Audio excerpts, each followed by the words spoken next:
Hello, and welcome to this last session of the review series, Training in Preparation for the NAVELE examination. You must be very pleased that this is the last one, and for this last review session we're going to be dealing with foreign animal diseases. These are obviously the diseases we hope that many of you will never see. And on this first slide you can see that there are altogether here 6 diseases that I'm going to be discussing today. We're going to be dealing with the foot and mouth epidemic in the United Kingdom, and then we'll mention bovine spongiform encephalopathy. In other words, this is mad cow disease, and how this relates to the variant Creutzfeldt-Jakob disease, a human disease. Then we're actually going to talk a little bit about West Nile virus infections. And of course immediately you'll say, well, this isn't a foreign animal disease. Well, of course it's not.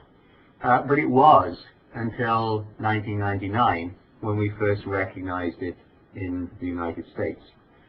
And I think this draws an important point immediately, and that is that a foreign animal disease is defined by virtue of the perspective of what country you live in. And obviously that changes depending upon whether you're in Africa, Australia, or wherever.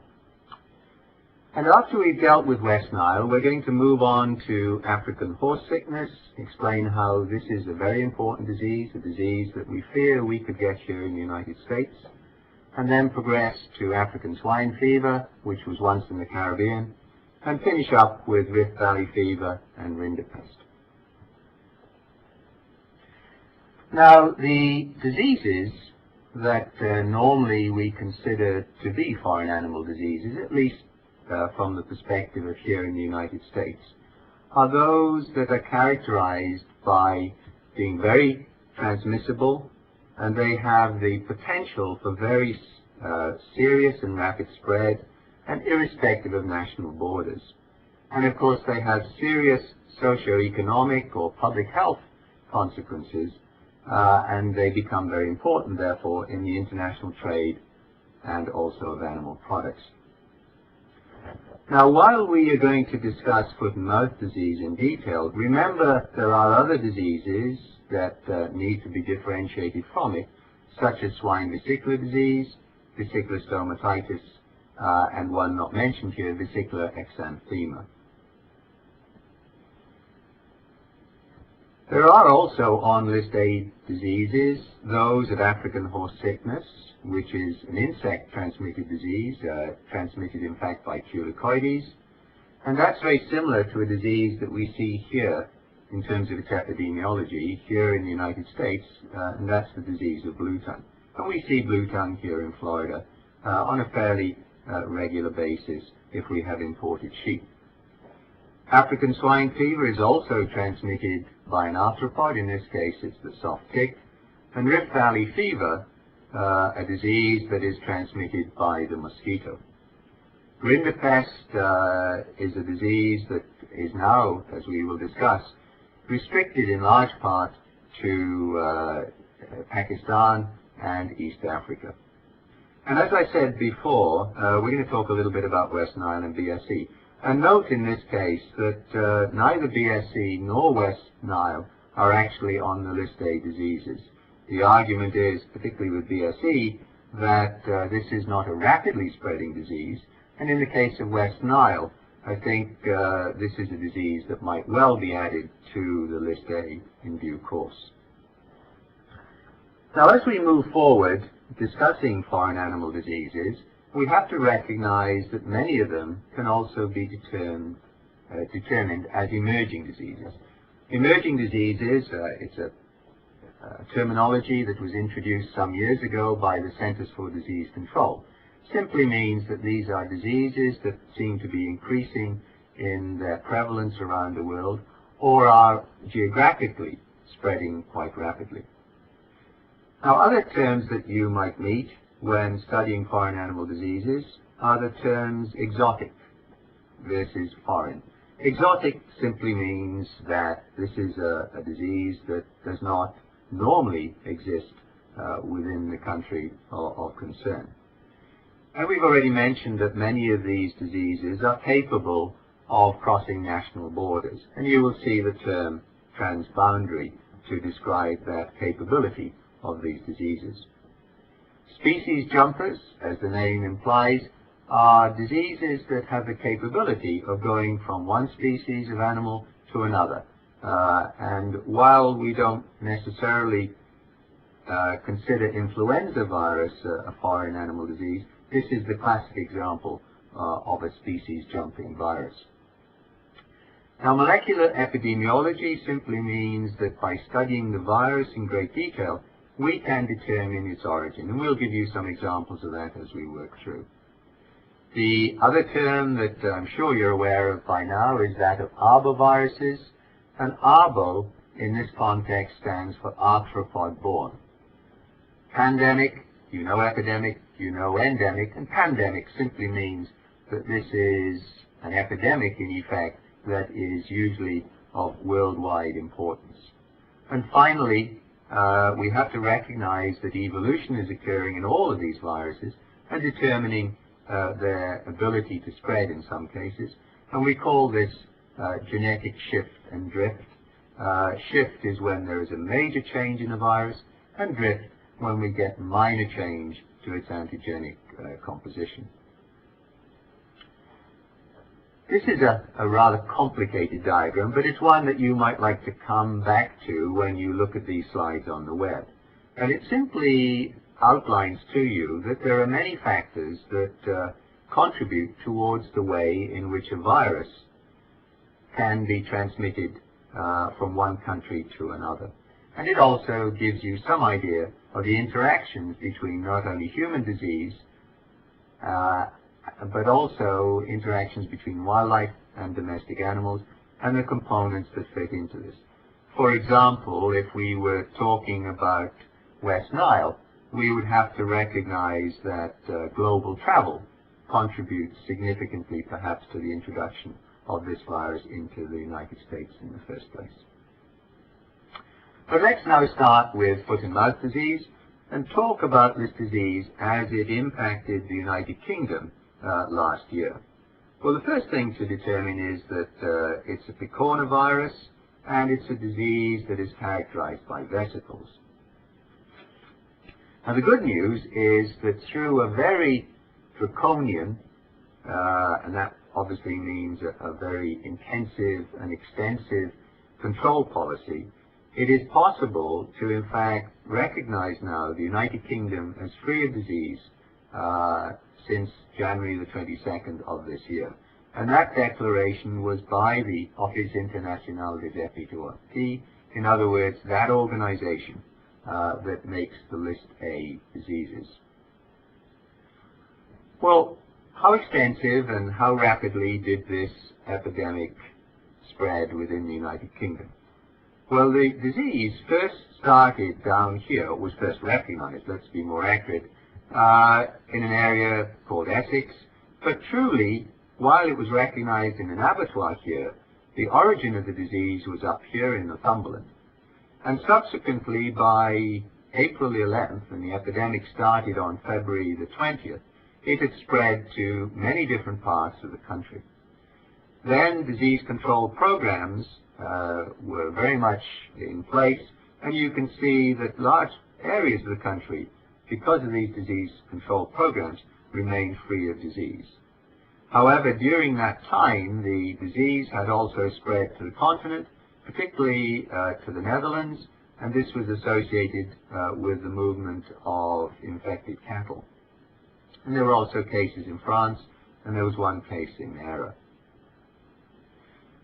All told, there were some 2,030 outbreaks of this disease in Britain. Now, an outbreak in this context, it largely means an outbreak on a farm.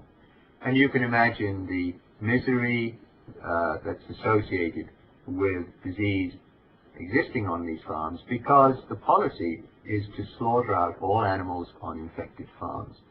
And you can see here that the epidemic reached its peak very quickly after its initial recognition in February. And you can see that really by the end of March, there were some 50 outbreaks a day occurring in Britain. And this then tailed off as control measures got in place, so that by the end of September, the last case was recognized. Let's talk a little bit now about what foot and mouth disease is. First of all, remember that it has a short incubation period, commonly 4 to 5 days, but between 2 and 14 days. It is very infectious, and it's caused by the coronavirus, a computerized version of which you see here on the right, and it's transmitted between countries in meat products. Human infection is very uncommon. It does occur, but it's very uncommon. In this last epidemic, for example, there were no cases, no human cases of foot and mouth disease. There is, however, a disease that is recognized particularly in children that is called hand, foot and mouth disease. And this is caused by an unrelated virus, but as veterinarians in practice, you may commonly be asked, what is hand, foot and mouth disease? It's actually caused by a virus called the Coxsackie virus. And we must always remember that foot and mouth disease could reoccur in the United States. And I say reoccur because this disease occurred during the early part of the 20th century, and the last case was in California in 1929. How do we recognize foot and mouth disease? Well, it is a disease that is characterized by what people commonly call blisters, more accurately called vesicles, and you can see in this center photograph here a ruptured vesicle on the tongue of a steer. To the left here you can see an interdigital vesicle that is unruptured, and the disease in cattle is quite easily recognized, although you have to differentiate it from vesicular stomatitis here in the United States, although vesicular stomatitis occurs only infrequently in the US. In pigs, there may be lesions on the tongue, as you can see here, but more commonly you're going to see extensive vesication involving the feet, and in some case the entire horn will be shed from the foot, obviously making the affected pigs very lame indeed. In sheep, the disease is, in all honesty, very difficult to recognize and diagnose. In this particular case, you've got a fairly classical ruptured vesicle on the dental pad, but commonly mouth lesions are infrequent, and the foot lesions themselves are minor, but can in fact be to a certain extent confused with conditions such as foot rot. But using one's nose, one can differentiate the two to a certain extent. Obviously foot rot has an offensive odor, whereas foot and mouth disease does not. So if we now summarize very quickly the situation regarding the epidemiology of foot and mouth disease, we can categorize pigs as amplifiers, and I'll come back to that in a short while, cattle as indicators, and sheep as silent spreaders. We can recognize that foot and mouth disease also stands for, or at least the letters stand for, fast-moving disease, and that's very important to remember. And we also can recognize that transmission is by aerosol once fomite and animal movement is controlled. And fomite in this context is obviously contaminated equipment, such as a veterinarian may take from farm to farm. Ruminants can in fact become carriers of this virus, and the virus is present within the pharynx of these animals, and it can be present there for up to a year in cattle. I've already said that it has a very short incubation period, and the other feature that's of importance relative to controlling this disease is that the virus is excreted quite often by an animal before clinical lesions are seen, and we call that prodromal virus excretion. Now, the virus titer in 1 ml of vesicular fluid might be as high as 10 to the 7 tissue culture infectious doses per ml. In other words, that's 10 million infectious particles. When we consider that the aerosol infective dose for cattle is about 10 tissue culture infectious doses, you can see how easily this virus is transmitted. However, it is a relatively fragile virus, and it's stable for days rather than months in the environment. But we also have to recognize that foot-and-mouth disease affects many different species, and wildlife can also become infected. So how does it spread? Well, we've already mentioned that it spreads on fomites, and it also spreads as an aerosol. And we can break down these routes of transmission into controllable, obviously through contact with infected foodstuffs or other things that have been contaminated by infected animals. And in this context, we have to recognize, as you see here, that disinfection is extremely important. But the policeman standing here also illustrates to us that, in fact, the legal system under which foot-and-mouth disease is controlled is also very important. So there is a myriad different legal powers that can be exercised in the control of foot-and-mouth disease. Clearly, in terms of the controllable spread, we have to recognize that the virus is present in nearly all excretions from an animal: saliva, milk, and dung of infected animals. And really, any person who has attended diseased animals, if they are not thoroughly disinfected in terms of their clothing and their boots, they also can transmit disease. You will also hear that the virus can be found in the nose of people who have been looking at animals, but this virus normally is present in reasonably low titer, and it's also present for about 24 hours. Clearly, and we often see this illustrated on television, the tires of vehicles are usually disinfected to prevent the spread of this disease. However, when it comes to the not controllable components, clearly aerosols are produced, and these are very difficult to control. If I can just comment on the aerosol transmission, pigs produce more virus than the other species, and that is why they are considered to be the amplifiers of disease. Well, when an outbreak is recognized on a farm, it goes through a series of, or the farm itself goes through a series of procedures. First of all, we've just mentioned that there's notification, quarantine, and diagnosis on the farm at the very beginning when foot-and-mouth disease is suspected. At that point, movement control is enforced around the farm, and in some cases, such as in Britain, it was recognized there were so many individual outbreaks occurring that movement control was in fact over the entire country. On the individual farm, the animals are appraised for their value, they're then slaughtered and disposed of, and then the farm itself is disinfected, and some months later restocking is allowed, and usually sentinel animals, in other words, animals to see if there is existing infection somewhere on the farm. Sentinel animals are usually put on first of all. Well, using that policy, the epidemic in the United Kingdom resulted in the slaughter altogether of nearly 4 million animals, because not only were animals slaughtered on the farm itself, but they were also slaughtered on contiguous farms. In other words, those farms that bordered those affected farms, even though the contiguous farms did not show evidence of infection. And this culling policy was draconian, as I said earlier on, and it was really a scorched earth policy to prevent this disease spreading rapidly.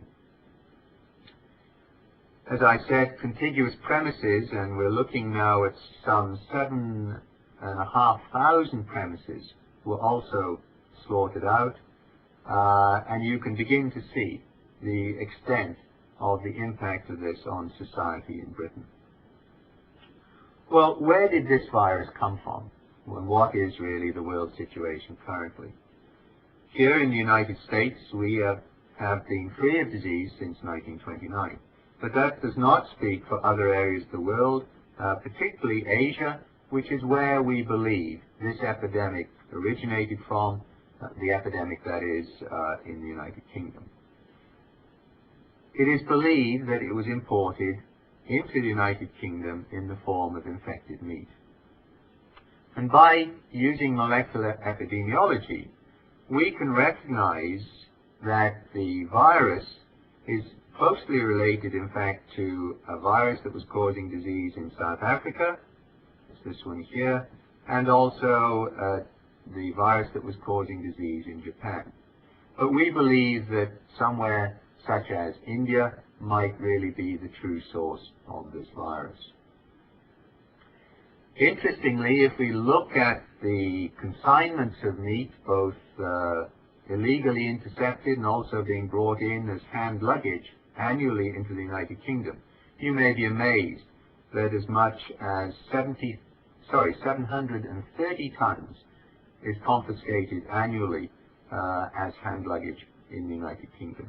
And unfortunately, pigs are still fed with garbage, or swill as it is called in Britain, and it is through this illegal importation of meat in the first place, and subsequently some of that meat being infected, accidentally getting into the food source for pigs being fed with swill or garbage, and that leads to the outbreak starting. And as I said earlier, pigs are amplifiers, and this then leads to infected aerosols of virus blowing downwind from the pig farm to neighboring cattle and sheep. And that's how this epidemic started in the United Kingdom. Now, with the extent of the slaughter policy in the United Kingdom, many people have said, why not use vaccine? Well, vaccines certainly are effective if you know the serotype and the subtype, in other words, the molecular characterization of the virus. But having said that, there are 7 different serotypes of of foot-and-mouth disease present around the world, and we therefore have to develop vaccines against all of those. The vaccines are inactivated, 2 shots are necessary, and they have to be used at 6-monthly intervals thereafter. And it is interesting that vaccinates are still susceptible to infection with foot-and-mouth disease, even if they do not develop clinical disease. And this is important, therefore, because they may carry virus, and this leads to a country having difficulty in declaring itself free of infection. I also mentioned earlier to you that foot-and-mouth disease can infect wildlife species. In Britain, there was concern initially that roe deer were infected with foot-and-mouth disease, as you can see here on the right-hand side. This is a photograph taken of a roe deer with what looks like vesicular lesions on the tongue, taken some few days after clearly the animal had died naturally. And this on the left here is experimental disease. In fact, I did this work myself in Britain when I lived there. And this is experimental foot-and-mouth disease in roe deer, which definitely shows that they are susceptible. And you also get foot lesions, vesicular lesions following the coronary band, and subsequently you can get separation of the bulbs of the heel. The good news is that foot-and-mouth disease was not recognized in wildlife in Britain during this last epidemic. Well, what are we doing here in the United States to make sure that we don't get foot-and-mouth disease? We've always had a policy of rigidly enforcing, first of all, surveillance, and clearly we recognize that with the amount of hand luggage that is brought into countries and the extent of global traffic, that this is always possible. So passenger awareness of the risk that they could unwittingly introduce to the United States has been one of the cornerstones for developing this policy. And obviously many products are prohibited, and we also have embassies overseas gathering information on foreign animal diseases. And clearly we have policies of developing good diagnostic technology to detect these diseases as quickly as possible. And you all know that when you come into airports, if you've been on a farm, that you get your boots disinfected. Here in Florida specifically, we have been educating livestock owners as to the quick recognition of the disease were it to occur, and we have also been working with them to develop what is described as biosecurity on the farm, so that the disease is not introduced to the farming livestock of the United States. So what we really have seen, if we come back to our complex diagram of interactions between agents and domestic animals, wildlife, and humans, we can see that in this particular case we've been really dealing with agricultural intensification. The concentration, particularly of sheep in the United Kingdom, led to the distribution of this virus very rapidly around the country. And also we have to address the whole question of global traffic. Let's now move, in fact, to bovine spongiform encephalopathy, often known as mad cow disease, and its associated disease in young people, and by that I mean people usually in their late teens and early 20s. That is called variant Creutzfeldt-Jakob disease, which, for convenience, we abbreviate to variant CJD. Now, foot and mouth disease, as we've just discussed, is a disease that has now been eradicated from the United Kingdom. But once again, we go to the United Kingdom because it is here that BSE and variant Creutzfeldt-Jakob disease has had its most important impact. And whereas foot and mouth disease is now eradicated from the UK, what we recognize with BSE is that we really have now a 50-year ongoing tragedy, really, of unknown dimension. Because this is a disease that has a very long incubation period. Well, what is BSE, or so-called mad cow disease? Well, it is a slowly progressive and ultimately fatal neurological disease affecting cattle. As I said, it's commonly known as mad cow disease, and it was first identified in 1986. What is the cause of BSE? Well, it is believed to have come about because animal feed in the United Kingdom, particularly that for calves and also for dairy cattle, often contains protein that is originating from meat and bone meal. In other words, there has been rendering of the product and then recycling. And the material in the cattle feed is actually, the infective material is a protein. And this is very different now from viruses. And it's a new concept that has really been advanced in the last 25 years of the last century, that proteins themselves could be infectious. And that is a very important concept to grasp. There are other diseases, apart from BSE, that can be grouped together as the transmissible spongiform encephalopathies. And in all these cases, they are associated with these, let's call them rogue proteins or prions. The first one, and it's a disease that's been known in Europe, particularly Scotland, since, in fact, the 1730s, so a long, long time ago, is that of scrapie. And as the name suggests, this is a disease that is associated with itching, pruritus in the sheep, and they tend to rub off their fleece. But in the 1960s, we recognized, in fact, a similar disease called transmissible mink encephalopathy in mink here in the United States. And that was probably associated with feeding downer cattle. Also within the United States, and very much coming to the fore now as a disease of some concern, is chronic wasting disease. Whether this is transmissible to people is a big question. At this stage, we suspect it is not. And then we see bovine spongiform encephalopathy, which emerged, as I said, in the 1980s, And we subsequently recognized that this particular prion also caused disease in cats, and it is now also associated with disease in human beings. But in humans, we have a whole slew of different diseases, many of which are exceedingly difficult to pronounce. The first one is Creutzfeldt-Jakob, which occurs in older people. And this is a spontaneous disease, not normally associated with a source of infection. And then we have Gertzmann-Straussler-Scheinker syndrome, fatal insomnia, and then Kuru. And these are diseases where animals are not necessarily associated with any transmission.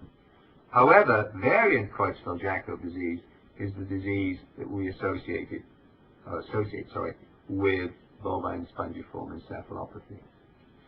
So we now reduce this to a diagram. We can see that on this side of the line, and this line that goes through the center here is all important, we can see that we have chronic wasting disease, transmissible mink encephalopathy, scrapie, and BSE on this side of the equation. And then on the other side of the equation, we have Creutzfeldt-Jakob disease and Kuru. And there is this question whether BSE causes the variant Creutzfeldt-Jakob disease in humans. And the center of the diagram shows you, in fact, the protein associated with TSEs. And essentially what happens is that you get conformational change in the protein. There isn't even any mutation in the genes producing the product. Well, what are the characteristics of the transmissible spongiform encephalopathies? Well, all of them show an accumulation of infectious prion protein and vacuoles in the central nervous system when disease is present. Now, normal PRP is routinely synthesized and metabolized by a proteinase K enzyme in the brain. And the core, however, of the infectious product, which we abbreviate as PRP-SC, and the SC in this context is derived from scrapie because this is the disease that has been studied mostly, is interestingly resistant to protease K treatment, and this therefore explains why it accumulates in the CNS and in some transmissible spongiform encephalopathies, in fact, in lymphoid tissue as well. Very complicated. But let's now bring it back to the realization that in the epidemic that occurred in Britain, and we associate this, as I said, with the recycling of prion material through animal feed, we recognize that by the period of the mid-90s, we were looking at somewhere in the region of 40,000, usually dairy cattle, being diagnosed with mad cow disease. Now, there was a ban put on the feeding very quickly of meat and bone meal to cattle, but because of the prolonged incubation period of these diseases, you can see that there was still a lag period before we in fact saw control of the disease. If we now look at the BSE infection cycle, we can see that if we assume that this animal here is infected, it goes to the slaughter plant perhaps before it's been clinically diagnosed, and meat products from that slaughter plant then get fed to humans. And we must remember that cooking of this product, of this prion material, does not denature it.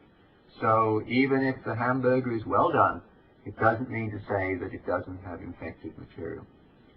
Likewise, then, if the animal goes to a rendering plant, then it will not go into, obviously, the human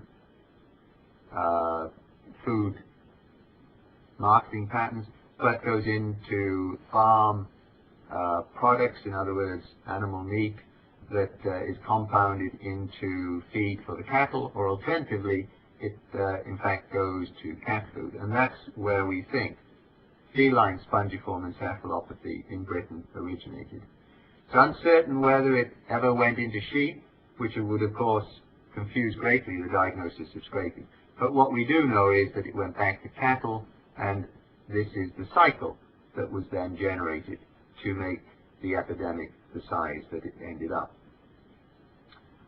Well, variant Creutzfeldt-Jakob disease is the human form of spongiform encephalopathy, or at least that is what a lot of people believe. Now, there's no definitive proof because we can't complete Koch's postulates when it comes to human diseases, but it is believed to be caused by eating beef infected with BSE. And interestingly, and we have no explanation for this either, it mainly occurs in young people. Now, this has got to be differentiated from Creutzfeldt-Jakob disease, and it's unfortunate that the medical profession elected to use such similar terminology. Now, Creutzfeldt-Jakob disease does occur here in the United States of America, and we get about 50 cases a year. The variant Creutzfeldt-Jakob disease does not. And the Creutzfeldt-Jakob disease is mainly seen in older people, people 50 years plus, which sort of brings me into that category, whereas variant Creutzfeldt-Jakob disease mainly occurs in younger people such as yourselves. Well, when was this relationship between BSE and variant Creutzfeldt-Jakob disease discovered? In 1990, the Minister of Agriculture in Britain fed his daughter Cordelia a hamburger to prove, in fact, that beef was safe. And it was argued that scrapie, which occurred in Britain, had never caused human disease, so why should BSE? And there's a political lesson here. You never say never when you're dealing with biological systems. Because by 1996, it fell to the Prime Minister at that time, John Major, to announce that there seemed to be a relationship between 10 cases of this new disease called variant CJD and its relationship to BSE was suspected at that time. Since then, we have seen, in fact, BSE occur in other areas of Europe, and most recently, as you will see here, it is in the year 2000, it was picked up, 2001 actually, it was picked up here in Japan, and as a result of that, beef consumption in Japan has fallen by 70%, and this has impacted, in fact, the exportation of beef products from here in the US. So this explains to you quite often how global trade is affected by the presence of these diseases. Even though we do not have BSE here in the United States, there is just a general concern about eating beef in Japan at this time. Now, you must also recognize that these diseases are often very much portrayed in the popular press, and sometimes they are in fact very well written. The articles are well written, but sadly sometimes the cover stories, which are obviously written by a different editor, they tend to, if I can use the word, hype the disease and can cause a certain disease it can cause certain disquiet in the general public as to, in fact, how important these diseases are. And you can see here in this slide that Newsweek talked about mad cow disease, and the implication being how it could possibly cause an epidemic here in the United States. These websites are very useful to give you further information on BSE and variant Creutzfeldt-Jakob disease. So can we really relax here in the United States? Because we put up many means of preventing this disease coming into the United States. But we have to recognize that we do have scrapie here in the U.S. national sheep flock. We have in the past fed meat and bone meal to cattle, although mostly we use soybean as the protein supplement. We also have to recognize that we have chronic wasting disease in deer and elk, and at the moment this disease appears to be spreading. So very similar to this young lad down here who is trying to see the future by lifting up the tapestry of the sky, we have to be aware that other diseases might emerge here in the US, and we have to be very aware of the impact they would have on the public at that time. So now what we can see is that BSE in large part involved both domestic animals and humans, and that in large part this was, the disease occurred because of the technology of recycling animal protein back to ruminants. And obviously ruminants are really not designed in the first place to be handling animal protein. After all, they are ruminants. Let's now move to the next disease, and this is a disease that some of you might have had experience with here in Florida, and that is West Nile virus. And I'll talk briefly as to how this virus moved from its beachhead, if I can use that phrase, in New York, and how it has spread subsequently to other parts of, particularly the eastern seaboard, but now is poised to spread even beyond the Rockies. And this is an arthropod-borne disease. An arbovirus is the characterization of West Nile virus. Now, West Nile virus, which, as you all know, affects not only people, but also affects wildlife and also affects horses, was first recognized in the area of New York itself, and subsequently in 1999, as you can see here, there were human cases scattered quite widely through that area. Also, we recognized early that birds were being infected, and that the basic life cycle involves mosquitoes and birds. And this is a summary of this life cycle. And we have to recognize that when the disease occurs in people, horses, and some mammals involving animals such as bats, the virus has reached a dead end. And for that reason, we call them dead-end hosts. In other words, the level of viremia is insufficient to perpetuate the virus.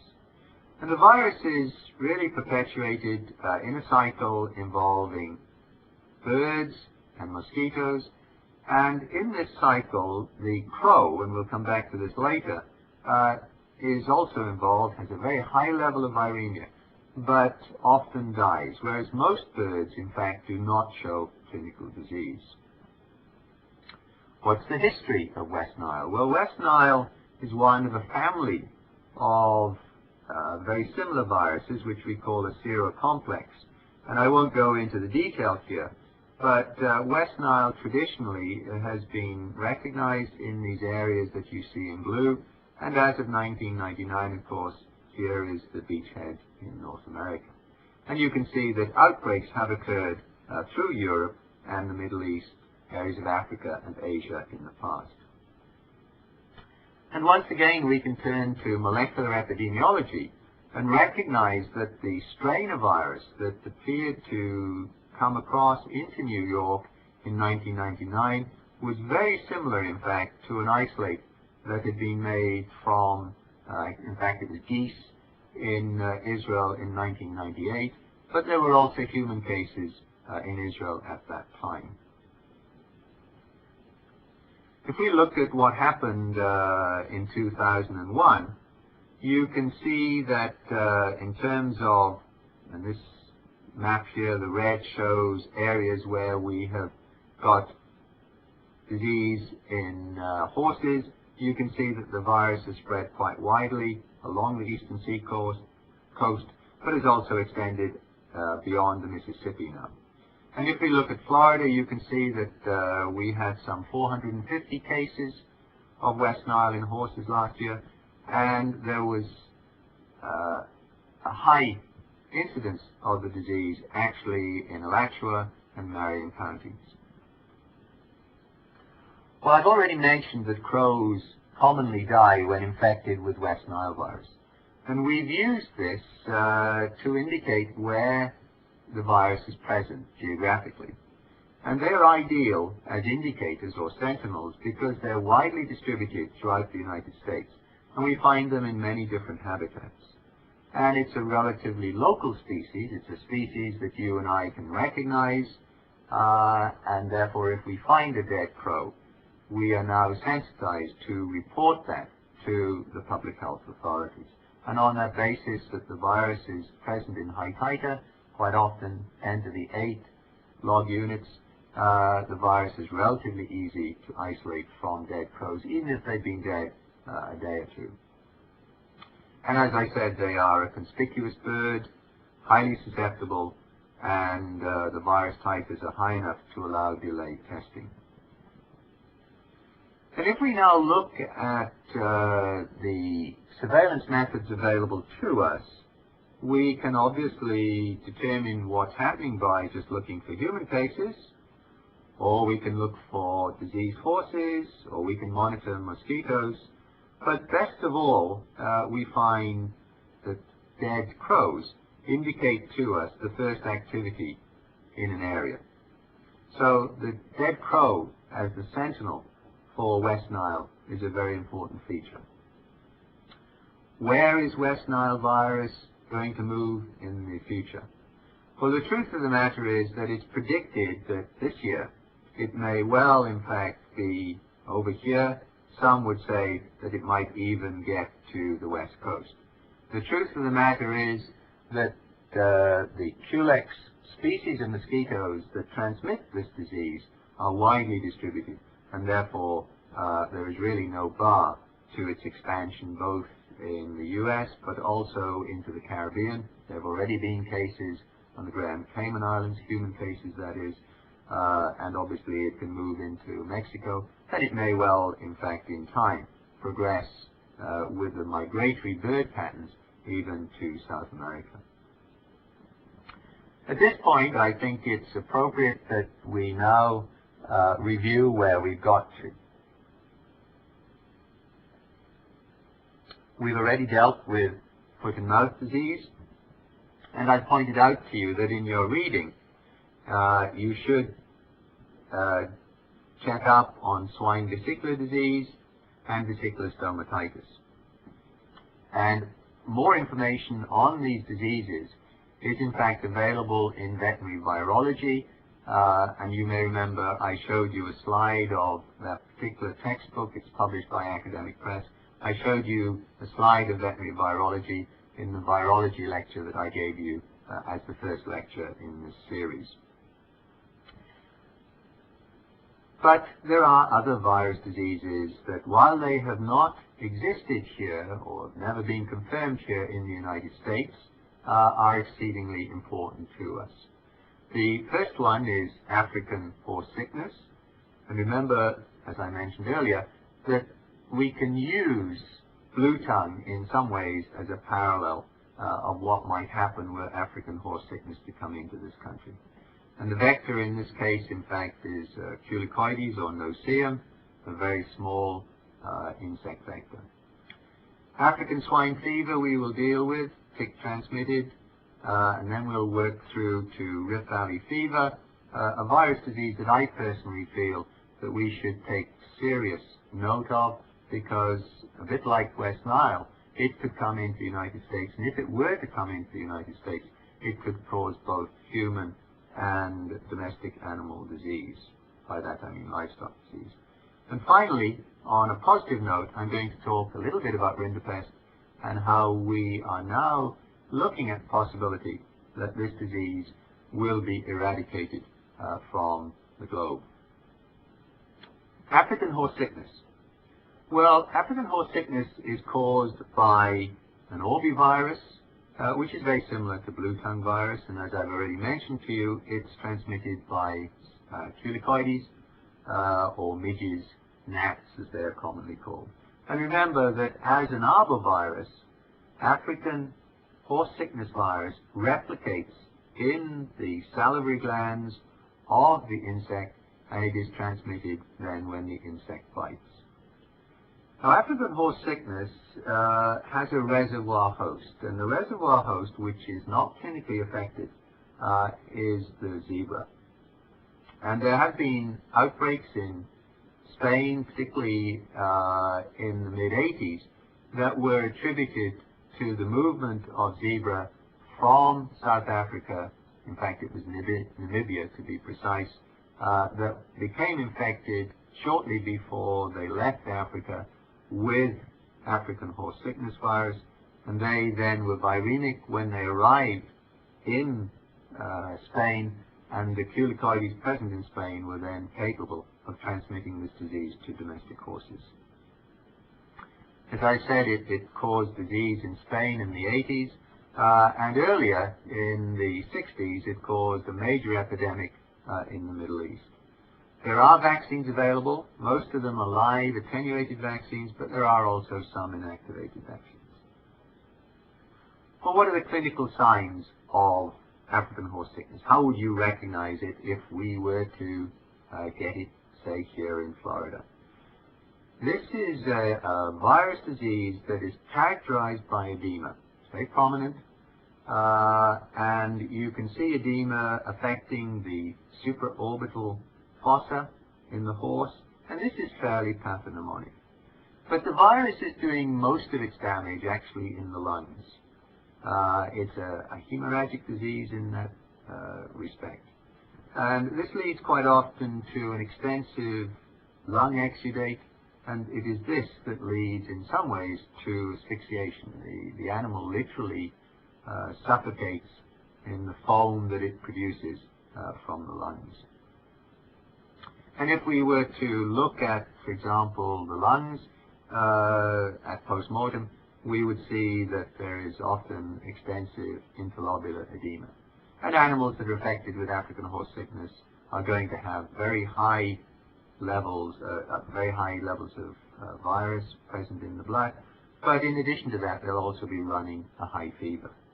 And the preceding slide, which was of a Shire horse, was one of some 11 Shire horses that I was associated with in West Africa that had been brought out from Britain, and they were uniquely susceptible to this disease, and all of them died within a short period of time.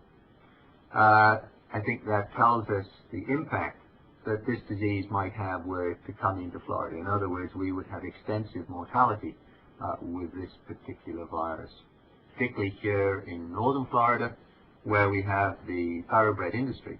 And it is significant that the culicoides that are present here in Florida transmitting blue tongue between cattle and to sheep, these culicoides are also capable of transmitting African horse sickness virus. We know that from experimental work done in Europe. So now let's move on to African swine fever. This is another arbovirus disease, and one that is particularly interesting in so many different ways. It's interesting to us because it's actually caused by a DNA arbovirus. Now remember, arboviruses traditionally are RNA viruses. They're not DNA viruses, but this one is unique. And it is possible that the disease in swine, which can be associated with 90% mortality, is actually an aberration of a virus that is very well adapted to, in fact, life with soft ticks. Now, I mentioned to you that it's transmitted by soft ticks, but this virus moves principally between countries in the vehicle of infected meat. In other words, infected meat is brought into a country, and this is the way in which this virus has traditionally spread into countries such as Malta, the photograph that you're seeing here, and it can be transmitted once it's in domestic pigs by direct contact between pigs. So while the disease is initially in its reservoir situation being transmitted by ticks with warthogs, what happens is that when it gets into domestic animals, it's capable of pig-to-pig transmission. It's a hemorrhagic disease with high mortality, and what we must remember is that it has been introduced into the Caribbean, into Cuba in the 60s, and then subsequently in the late 70s and early 80s it was present in Haiti and the Dominican Republic. And it's probably the most important disease of swine worldwide. It's characterized by high fever and hemorrhage, and one of the signs, it's not pathognomonic, but it is highly suggestive of African swine fever, is the fact that you get a very enlarged spleen, as you will see here at postmortem. And you can see here hemorrhage within the kidney, and what you see here is the diagnostic approach, which is recognizing the virus, usually in macrophages, and using fluorescent technology. Well, when the disease was introduced to the Caribbean, the United States Department of Agriculture was so concerned about this that in fact it declared an animal disease emergency, and as a result of this, and this is Port-au-Prince down here, in Haiti and the Dominican Republic, there was an eradication program, and all the swine on the island of Hispaniola, that's, as you know, the two countries of Haiti and the Dominican Republic, all the animals were slaughtered to control this disease. There is no vaccine for African swine fever. And you can see in this lower slide here that the impact on the USDA agriculture, of the US's agriculture, and this is now in 1980 dollars, was considerable. It was projected that were the disease to come into the country. Now let's move on to Rift Valley fever, and to point out to you how very important this disease is, and the fact that in the year 2000, it, for the first time, was recognized outside of Africa. Obviously, as the name suggests, this virus, this disease, was first recognized in the Rift Valley, and as you know, that is this area extending down through here. And these countries outlined in red have had a fairly long history of recognizing Rift Valley. But we can also say that there are other countries throughout Africa where the virus is certainly present, but we have not seen major epidemics of disease. Well, what is Rift Valley fever and what is its epidemiology? Well, it is primarily, once again, an arthropod-borne disease of ungulates, and it causes usually abortion in adults, but it causes deaths in both calves and more particularly young lambs. Now man, and by that I mean obviously the gender, the species rather than the gender, is usually infected by secondary vector species. So the primary cycle involving mosquitoes involves domestic animals, and man becomes infected by other mosquitoes, not the primary species that is transmitting the disease amongst the livestock, but a secondary species transmits it to humans. And that explains why when we look at epidemics, we see that in humans we in fact get a lower prevalence of disease than we see in livestock. Now the disease in humans is characterized quite often by high fever, influenza-like syndrome, you could say, feeling really rough, but in some cases you get encephalitis and death, and we've seen that particularly in outbreaks in Egypt in the past, where many people developed encephalitis and died because of that. Now, while most of the community is likely to be infected by mosquitoes, when it comes to butchers and veterinarians, we find that anyone associated with doing postmortems on animals can become infected through an aerosol transmission of this virus, and that's why this is rather important to remember. And as I said to you, in the year 2000, for the first time, the virus escaped, if one can use that phrase, from Africa and caused disease in Saudi Arabia, principally in this area of Saudi Arabia as opposed to the whole country. And this was believed to be associated, in fact, with the movement of the virus, probably in infected animals, into this area of the world. And as you can see that in the epidemic in Saudi Arabia, there were nearly 1,000 people hospitalized, and there were some 123 deaths associated with the virus.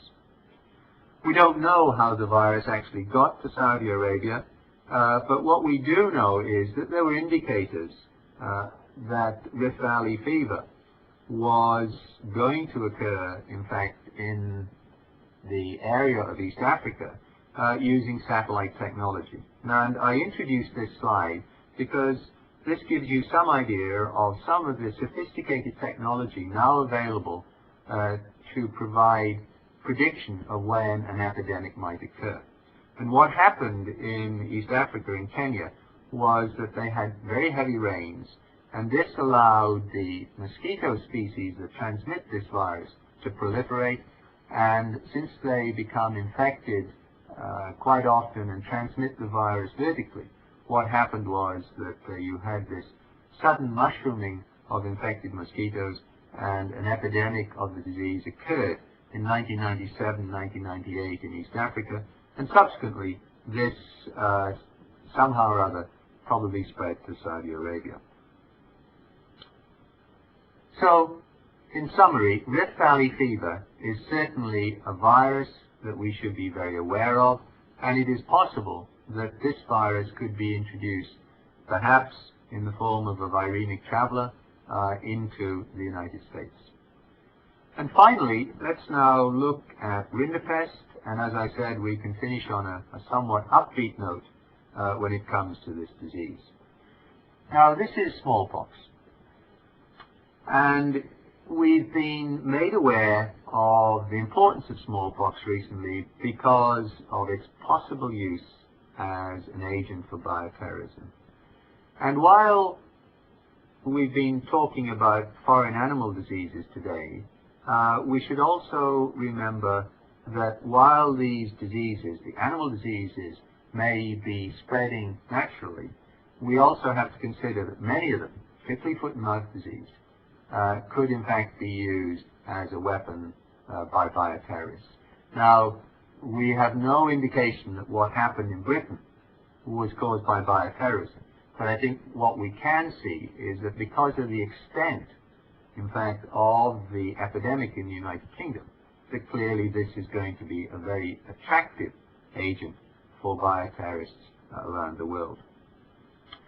Now, to come back to smallpox, what we see is that smallpox is, in fact, the very first virus disease of mammals to have been eradicated. And it was eradicated by an extensive vaccination program by the World Health Organization, and by 1980, the World Health Organization could, in fact, congratulate itself and all the member countries that this terrible disease had been eradicated. But at that time, it was hoped that rinderpest might even have been eradicated before smallpox, but that was not to be because an epidemic occurred in West Africa because of poor vaccination coverage and subsequently spread widely. But we have now got to the point where, in fact, we can look towards the eradication of rinderpest by the year 2010, and I'll mention that a little later. Rinderpest causes, in contrast with foot and mouth disease, which does not cause extensive death, but foot and mouth disease, as you all know, causes a protracted convalescence, rinderpest kills, and about 80 to 90% of cattle can die during an epidemic. Here on the right you see dead cattle in Iran in the late 60s during an epidemic of rinderpest, and on the left here you can see the erosive nature of rinderpest. Remember, this disease in the individual animal is very difficult to differentiate from bovine virus diarrhea. But it isn't vesicular as foot and mouth disease is. You can see that you've got erosions here also on the lips above the dental pad. The history of rinderpest is that it has devastated not only domestic livestock, but it also devastated, in fact, wildlife when it got into Africa. And it was introduced to Africa. This diagram here just shows you what happened when it was introduced to Ethiopia at the turn of the 20th century, in other words, the late 1890s. it spread very widely, so that some years later it was present down here in South Africa, and it was down here that this photograph was taken, and you can see dead cattle just lying around the place. So high mortality is a characteristic of this disease. It's caused by a virus that is closely related to measles, canine distemper, and peste petit ruminant. And these are the morbilliviruses. And there is also a whole slew of different morbilliviruses also affecting whales, porpoises, dolphins, etc. in the marine milieu.